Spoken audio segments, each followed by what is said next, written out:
I must say this is a very big bob by the Indian Army and Indian government regarding the India and Bangladesh diminishing relationship. India is considered as the big brother to the South Asian nations.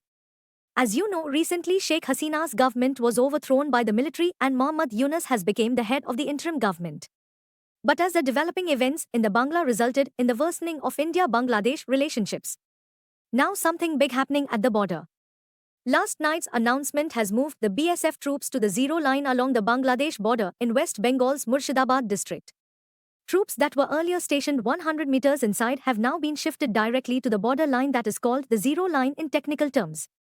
The BSF Director General, Mr. Anil Kumar Sinha, stated that Murshidabad has 3 BSF battalions where this Kalans issue occurs.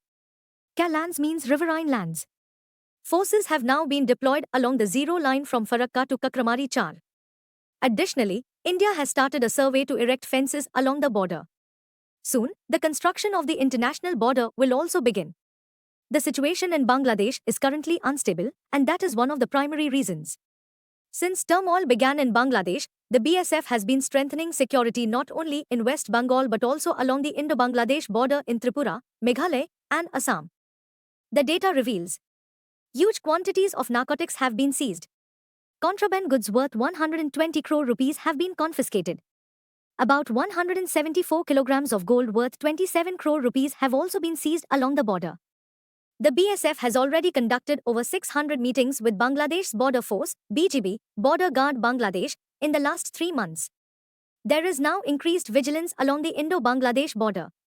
Another reason for the BSF's aggressive approach is the rising issue of illegal immigration. In Tripura, 55 Rohingyas and 500 illegal immigrants have already been apprehended this year alone.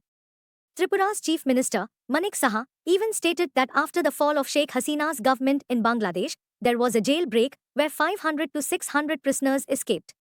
Till now, the Bangladesh government has not been able to capture these escapees, which poses a significant concern for India. This move by the BSF has been widely welcomed by local residents. According to Julfikar Ali, Secretary of the Border Development Committee in Murshidabad, locals have long demanded that BSF troops be deployed at the zero line, and this demand has finally been met. Farmers will also no longer need to seek BSF permission to access and cultivate their lands because the BSF will now be stationed directly at the zero line, ensuring better protection for both farmers and their lands. The current situation in Bangladesh highlights the country's need to stabilize its domestic affairs and improve its relations with India.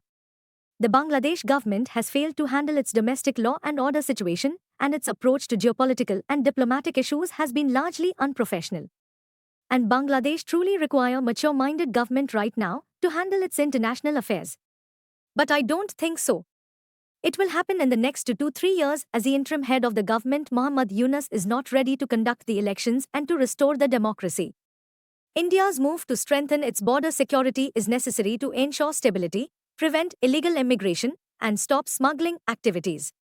Let us hope that the situation improves soon and the relations between India and Bangladesh are normalized.